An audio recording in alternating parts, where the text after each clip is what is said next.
بسم اللہ الرحمن الرحیم۔ السلام علیکم ناظرین، کل الیکشن کمیشن نے پی ٹی آئی کے خلاف انتہائی مضحکہ خیز اور بھونڈا اور نامکمل فیصلہ دیا۔ اصل میں یہ فیصلہ لگ رہا تھا کہ جیسے پی ٹی ایم نے تحریر کیا ہے اور چیف الیکشن کمشنر سکندر سلطان نے صرف پڑھ کر سنایا ہے، کیونکہ فیصلے کے جو نکات ہیں، فیصلے میں جو اہم پوائنٹس رکھے گئے وہ اتنے نامکمل تھے اور اتنے مضحکہ خیز تھے کہ کوئی 5ویں کلاس کا بچہ بھی اسے دیکھ کر کہہ سکتا ہے کہ انتہائی امیچور فیصلہ تھا۔ لیکن اس فیصلے سے 2-3 باتیں بڑی کلیئر ہو گئیں، اور تحریک انصاف جس پر یہ تلوار لٹک رہی تھی اور پی ڈی ایم کی جماعتیں بلیک میل کر رہی تھی کہ ابھی فیصلہ آ جائے گا تو یہ پی ٹی اے پہ پابندی لگ جائے گی،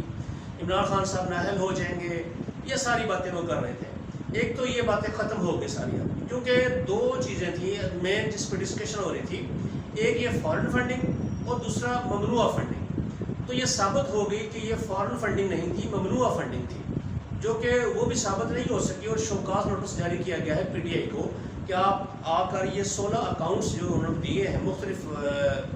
افراد کی طرف سے اور کمپنیز کی طرف سے، 16 اکاؤنٹ ہیں، ان کو آپ آ کر ویریفائی کریں کہ یہ ممنوعہ فنڈنگ نہیں ہے اور یہ غیر ملکی لوگ نہیں ہیں۔ ناظرین، ایک بات تو طے ہو گئی کہ اگر فارن فنڈنگ ہوتی تو تحریک انصاف پر بین بھی لگ سکتا تھا اور عمران خان صاحب نااہل بھی ہو سکتے تھے، لیکن فارن فنڈنگ کا ایلیمنٹ تو ختم ہو گیا۔ فارن فنڈنگ ناظرین وہ ہوتی ہے کہ جس میں کوئی بیرونی ملک، کوئی دوسرا ملک آپ کو فنڈنگ کرتا ہے اور اپنے مقاصد حاصل کرنے کے لیے اس کو استعمال کرتا ہے۔ یہ جیسے کہ پی ٹی آئی کو کوئی بیرونی ملک، کوئی دوسرا ملک فنڈنگ کرے اور اس کے مقاصد ہوں یہاں پر پاکستان کے اندر، پولیٹیکل ہو سکتے ہیں،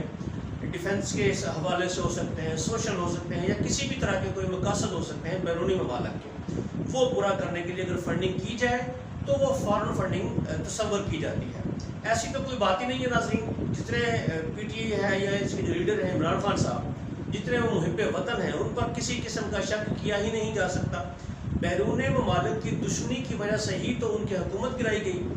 تو فنڈنگ کا تو سوال ہی پیدا نہیں ہوتا۔ دوسری بات، ممنوعہ فنڈنگ کہہ رہے ہیں، اس میں بھی جو الیکشن کمیشن نے اکاؤنٹس اس میں جو مینشن کیے ہیں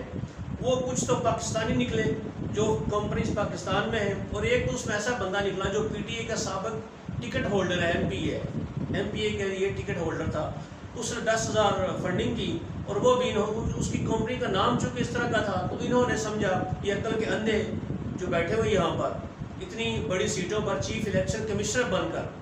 تو اس نے سمجھا یہ فارن کمپنی ہے، اس کو بھی فارن فنڈنگ میں اس نے ممنوعہ فنڈنگ میں ڈال دیا۔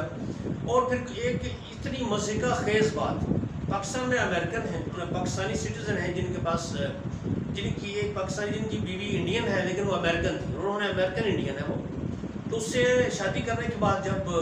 فنڈنگ کی پاکستان کی اس کے لیے پی ٹی آئی کے لیے، تو الیکشن کمیشن صاحب نے یہ کیا کہ آدھی فنڈنگ حلال آدھی فنڈنگ حرام۔ انہوں نے کہا کہ یہ انڈین فنڈنگ آ گئی ہے، حالانکہ گھر کا جو سربراہ تھا، وہ جو ان کا تھا شوہر تھے، وہ پاکستانی ہیں، انہوں نے اپنے اکاؤنٹ سے فنڈنگ کی ہے، جوائنٹ اکاؤنٹ سے، بیوی کے اور اپنے اکاؤنٹ سے، تو چیف الیکشن کمیشنر صاحب نے اس کو بھی ڈال دیا جی انڈین فنڈنگ آ گئی ہے۔ تو یہ تو حال ہے ہمارے ان اتنے بڑے عہدے پر بیٹھے ہوئے لوگوں کا۔ اسی لیے عمران خان صاحب نے اس کے استعفے کی بات کی ہے، اور انشاءاللہ یہ اس کو استعفیٰ دینا پڑے گا۔ 2 پوائنٹ اس میں ناظرین اور ہیں جن کو میں کلیئر کرنا چاہتا ہوں۔ ایک تو یہ کہ ایسی کمپنیز جو امریکہ میں تھیں، انہوں نے جو فنڈنگ کی، انہوں نے کہا کہ یہ ممنوعہ فنڈنگ ہے، یہ یہودیوں کی کمپنی ہے۔ ناظرین، اصل میں بات یہ ہوتی ہے کہ جب آپ کسی ملک میں جاتے ہیں، دبئی میں بھی ایسا ہی ہوتا ہے، وہاں بھی دیکھا ہم نے، امریکہ میں بھی ایسا ہی ہوتا ہے کہ جب آپ کسی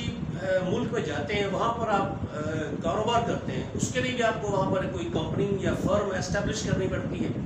اور امریکہ میں تو یہ قانون ہے کہ اگر آپ نے فنڈ ریزنگ کرنی ہے کسی پولیٹیکل پارٹی کے لیے، چیریٹی کے لیے، تو آپ کو وہاں پر ایک کمپنی کا لائسنس بنانا پڑتا ہے۔ اس لائسنس کے اندر آپ کو وہاں کے جو لوکل گورنمنٹ ہے اس کو بھی اس کو ایز اے پارٹنرشپ لینا پڑتا ہے،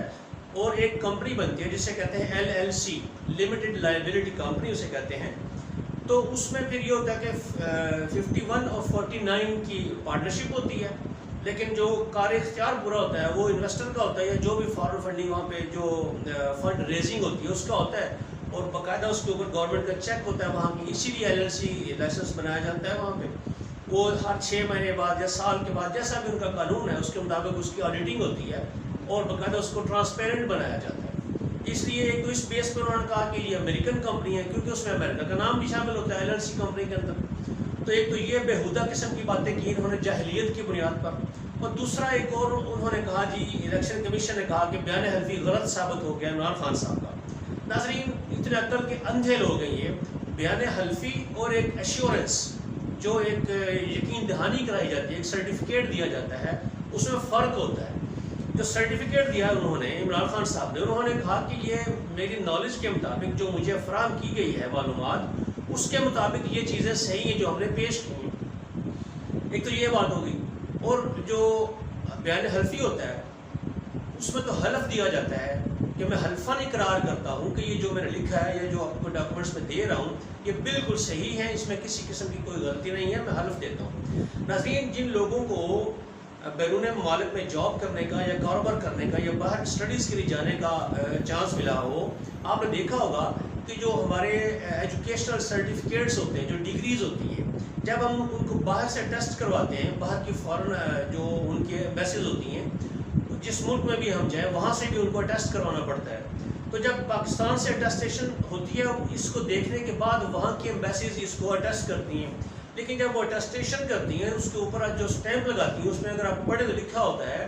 کہ یہ جو ہم سٹیمپ لگا رہے ہیں، یہ جو ہم ویریفیکیشن کر رہے ہیں، یہ اس ویریفیکیشن کی بنیاد پر کر رہے ہیں جو پاکستانی ایمبیسی نے کی ہے، اس کے علاوہ ہم کسی چیز کے ذمہ دار نہیں ہیں۔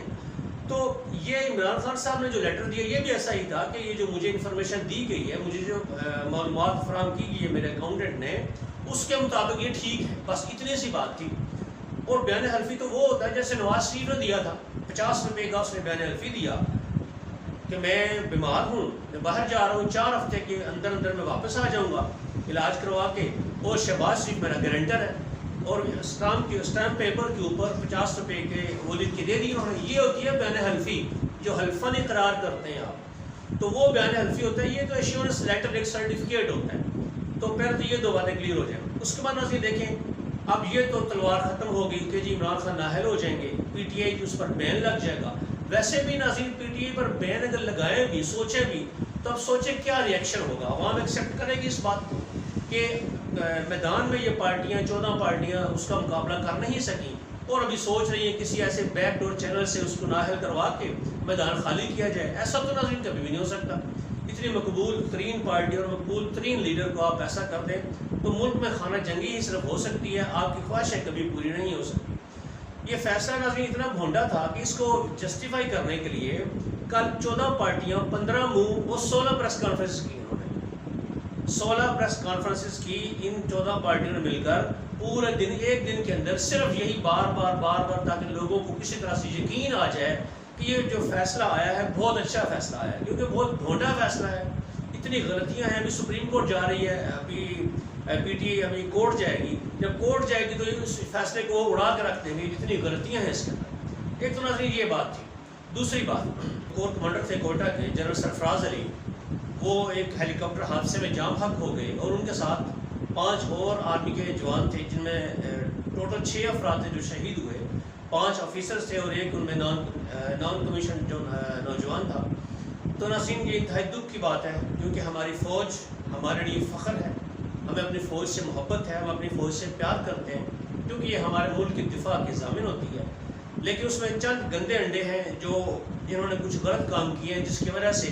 ہمیں ان کے فیصلوں پر اعتراض ہوتا ہے، لیکن نفرت نہیں ہے ہمیں فوج سے، ہمیں ان کے فیصلوں پر اعتراض ہے، ہم ان کے فیصلوں سے اتفاق نہیں کرتے۔ لیکن ناظرین یہ جو جنرل تھے جنرل سرفراز علی، ان کے بارے میں بہت ایک بہت اہم بات کی گئی ہے سوشل میڈیا پہ، ٹویٹر پہ بھی ایک بات کی گئی ہے کہ یہ رجیم چینج آپریشن کے سخت خلاف تھے۔ تو یہ ہمارے لیے ایک بڑی بات سے فخر بات ہے کہ فوج کے اندر ٹاپ کے جرنیلز جو ہیں ان میں بہت ساری اکثریت ہے، اکثریت لوگوں کی ایسی ہے جو رجیم چینج آپریشن کے خلاف ہے۔ تو ناظرین ہم دعا کرتے ہیں کہ یہ جو 5 شہید ہیں، 6 شہید ہیں، اللہ تعالیٰ ان کو جنت الفردوس میں بلند مقام عطا فرمائے۔ ہمارے لیے یہ بہت ایک بڑا نقصان ہے پاکستان کے لیے، اتنے قابل افسران کی شہادت ہونا، اور وہ بھی جب وہ ایسے مشن پہ تھے، جب لوگوں کو وہ اپریشیٹ کرنے کے لیے، ان کے دکھوں کو کم کرنے کے لیے وہ سیلاب زدگان میں نکلے ہوئے تھے۔ تو ان کے ہیلی کاپٹر کو یہ حادثہ پیش آیا. بتایا جا رہا ہے کہ ٹیکنیکل بیس پہ تکنیکی بنیادوں پر یہ خرابی پیدا ہوئی اور ہیلی کاپٹر جو ہے وہ کریش کر گیا. اس کے بعد ناظرین آخری خبر یہ ہے کہ ایک لوٹا گرفتار ہوا ہے جس کا نام تھا نذیر چوہان. لوٹا گرفتار ہوا اور جب اس کو پولیس گرفتار کر رہی تھی تو وہ دہائیاں دے رہا تھا کہ میں نے کیا ہے. اس کو شرم یہ آنی چاہیے, اس کو غیرت آنی چاہیے تھوڑی سی. 25 مئی کو ہم بھی یہی کہہ رہے تھے کہ ہمارا قصور کیا ہے, ہم نے کیا ہے بھائی, کیوں ہم پہ گولی چلاتے ہو, کیوں ہم پہ آنسو گیس کا ٹیئر شر کیوں پھینکتے ہو ہمارے اوپر, کیوں ہمیں قید کرتے ہو, کیوں ڈنڈے اور لاٹھیاں برساتے ہو ہم پہ, ہم نے کیا ہے. تو یہی کل وہ ایک لوٹا اور ڈاکو یہ باتیں کر رہا تھا کہ جی میں نے کیا ہے, مجھے میرا قصور کیا ہے. اور اس کے بعد اس نے ویڈیو پیغام دیا جیل کے اندر سے. جیل کے اندر سے یہ پیغام دیا اس نے جنرل باجوہ کو پیغام دیا. اس نے کہا باجوہ صاحب آپ مجھے 22 سال سے جانتے ہیں, میں آپ کے ہاتھوں میں پلا ہوں. جب آپ لاہور میں تھے تو میں آپ کے ساتھ کام کرتا تھا, تو آپ کو پتہ ہے میں کس طرح کے کام کر سکتا ہوں اور کس طرح کے کام نہیں کر سکتا. تو اس کا مطلب ہے یہ بھی جنرل باجوہ صاحب کا پٹھا ہے. پٹھا کہتے ہیں نا جی پہلوان کی زبان میں, یہ جو کشتیاں کرتے ہیں نا, ایک پہلوان اگر کسی نوجوان کو ٹریننگ کر کے اس کو آگے لاتا ہے تو اس کا پٹھا کہلاتا ہے. اس نے اس کو ٹریننگ دی ہے, اس کا استاد ہے, وہ اس کو گر سکھاتا ہے, اس کا مطلب کہہ سکتے ہیں اس کے اس نے اس کے اوپر اپنا ہاتھ رکھا ہوتا ہے, یا کہہ لیں آپ اس کو اس کی زیر نگرانی سارا کام کر رہا ہوتا ہے. تو اس نے کہا جی 22 سال سے میں آپ کے ساتھ ہوں, آپ کے ساتھ کام کرتا رہا ہوں. جب آپ لاہور میں تھے تب آپ میرے لیے ایک عدالتی کمیشن بنائیں, یا کم از کم ایک کمیٹی بنوا دیں, آپ کا میرے لیے میرے اوپر بڑا احسان ہوگا اور میں آپ کا بڑا ممنون ہوں گا. تو ناظرین بات یہ ہے کہ اب دیکھیں جب لاہور میں تھے باجوہ صاحب تو اور بھی بہت سے لوگ سامنے آئے تھے جنہوں نے دعوے کیے تھے کہ ہم ان کے ساتھ تھے, کچھ پراپرٹی کے کاروبار کیے تھے, ایسی کچھ باتیں چل رہی تھی. اب میں کیا کہہ سکتا ہوں یہاں پر, تو اس نے تو دعویٰ کیا, سریعام دعویٰ کیا کہ میں آپ کے ساتھ کام کرتا رہا ہوں. تو ناظرین دیکھیں یہی سب سے پہلے لوٹا ہوا تھا پنجاب میں, اور کھلڈل کا لوٹا ہوا تھا یہ. تو اس سے ملتے جلتے کریکٹر ہی سارے لوٹے ہوئے تھے جو کسی کے ساتھ تھے کسی وقت میں. آپ میری بات کو سمجھ جائیں گے انشاءاللہ تعالیٰ. تو وہی لوٹے ہوئے تھے پہلے. تو ناظرین یہ تو ہماری پولیٹکس میں ایک گند چلتا ہے. کچھ اسٹیبلشمنٹ کی پارٹیاں ہوتی ہیں, جیسے باپ پارٹی ہے, MQM پارٹی ہے, کاف لیگ کی پہلے ایسے ہی تھی. تو اب تو مونس الہی نے کچھ ٹرن لیا ہے, اس کو کچھ میرا خیال ہے کچھ شعور جاگا ہے کہ نہیں پولیٹکس کرنی ہے تو عوام کی بیس پہ کرنی چاہیے, نہ کہ اسٹیبلشمنٹ کی بیس پر. تو اس طرح کے لوگ بھی ہوتے ہیں, پارٹیز بھی ہوتی ہیں جو سیاست میں بہت گندا کھیل کھیلتی ہیں, جن کو پیچھے سے ڈوریاں لوگ ہلا رہے ہوتے ہیں, تو اسی ڈوریوں کے مطابق وہ چلتے ہیں. تو ناظرین اس کی مجھے کل دیکھ کے یقین کریں مجھے بڑی خوشی ہوئی, کیونکہ اس بندے نے اور اس نون لیگ کی جب حکومت تھی پنجاب میں تو انہوں نے ایک قیامت برپا کر دی تھی پورے پنجاب میں. اور PTI کے ورکرز کے لیے یا دوسری مخالف پارٹیوں کے ورکرز کے لیے, مخالف پارٹی تھی ہی کوئی نہیں, سارے چور اکٹھے ہو گئے, اکیلی PTI ایک طرف ہے